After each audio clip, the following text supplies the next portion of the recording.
sort of satisfaction in winning this division title this year after sort of the grind of the last few weeks? Yeah, I mean, it's definitely special. I mean, it always is, though. I mean, it really is always is. It's cool to win the AFC West, but obviously dealing with some adverse situations over these last few weeks and for guys to respond against a good football team and find a way to win, even when the game wasn't going in our way at the beginning of it. It was special. I told the guys celebrate it, enjoy it. I mean, our goal is obviously to continue to win, so we have to continue to build off this momentum and get ready for the playoffs. It doesn't solve everything, I assume, but does it give you sort of a tangible feeling of like another accomplishment or reset that helps you gain some momentum? Yeah, I thought we did a lot of great things today.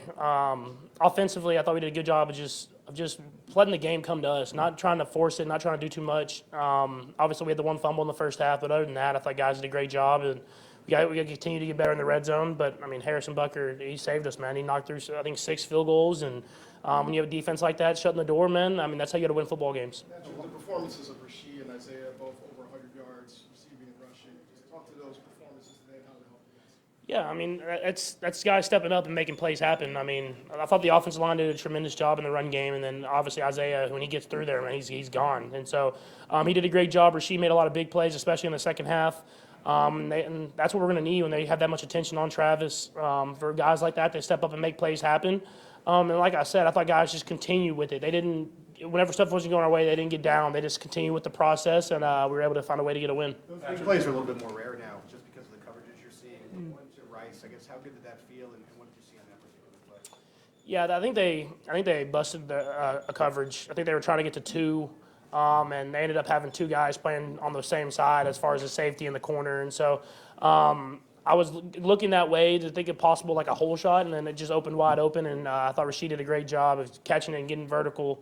I told him, I'm going to teach him how to get those knees up, man. He's going to get in the end zone next time. But he did a great job, man. And I thought we had a couple other opportunities. And we try to take those shots today and back the defense off. And once you do that, it helps out with all the underneath stuff. Patrick, you've been in this spot every year since you've been here. Now looking forward for a second, does it feel any different than any other year?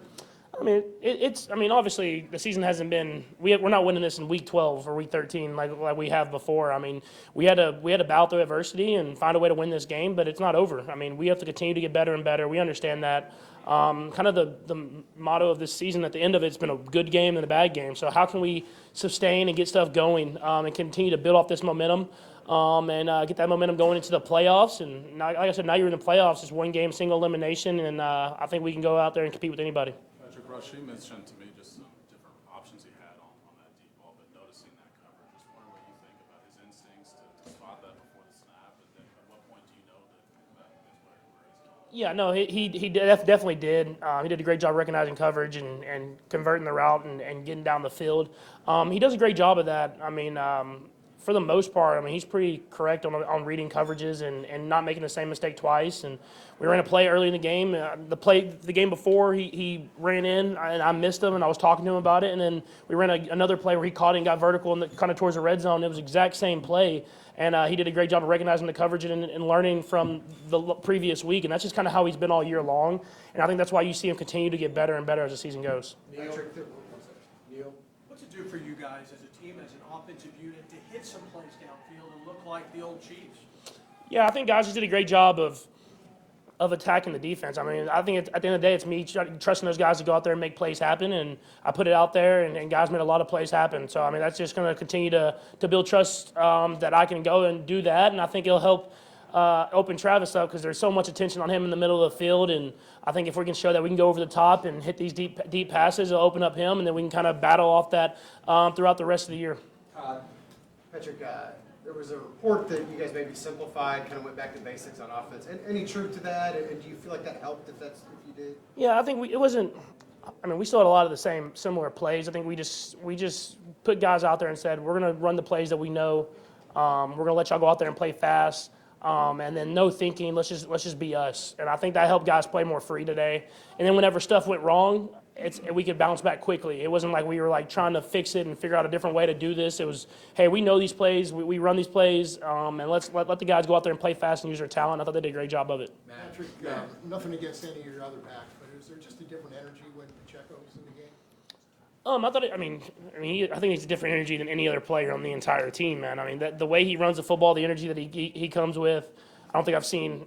There's like a small number of people that have that much intensity, and when they're running the football, you got like Marshawn Lynch, you got like Marion Barber, for all my old Cowboys days. I mean, it's that to be able to run that hard all the time and have that much energy, it's a special type of player, and hopefully we'll be able to get Clyde back this next week. And I thought he's playing really good football as well, and so we can let those guys go out there and be them. Matt, you're locked into the 3 seed, it looks like, regardless of what happens next week against the Chargers. You've been in the position of both playing and resting in the final week of the season. Is there some benefit to you of being able to get some rest if that's the way it works out? I didn't know that, but I kind of just let Coach Reed make all those decisions, and then I roll. So if he wants us to get out there and kind of build off this momentum that we have, I'll be ready to go. And if he wants to give us some rest, then I'll get that rest, prepare for whoever we're going to play, and be ready to go in the playoffs. Last 2. You mentioned teaching Rashid to get his knees up. He has some separation on the DB.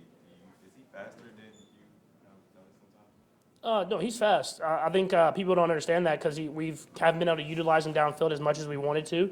But he definitely is fast. He's explosive. I told him he's in Dallas in the offseason. He's going to work out with me. I'm going to teach him how to get the knees up so he can build as he goes. He's very explosive in those first, like through a 40. But if we're going to get 80-yard touchdowns, man, we got to get those knees up and get down the field. Last one, man. Patrick, much of this season has been about the consistency of the defense. I just wonder from your perspective, how does the defense sort of motivate and inspire you when things aren't necessarily going as smooth on offense as perhaps you would hope? Yeah, I mean, personally for me, I thought I let the defense down last week. I mean, they played their tail off, and I think everybody knows that. But the 2 turnovers that were 14 points. I mean, that changed the entire game, obviously. But I thought it just let the defense down. And so this week, I tried to do a great job. Obviously, we had the fumble. I tried to do a great job of just when it wasn't there deep, get it to underneath guys, try to get the first downs. If not, we can punt, man. Like I know it's not how I've always rolled, but we can punt. The defense get us the ball back, and we're going to find ways to win football games. And so. I think if we execute in the red zone, we can put up more points than we did today. But other than that, man, I mean, it's true. It's a different feel. It's different, man. To have this good of a defense that shuts the door on some great offensive players, and so it's going to keep us in every single game. And it's going to be on the offense to go out there and score enough points to win them. All right, thank you. Thank you. Thanks, man.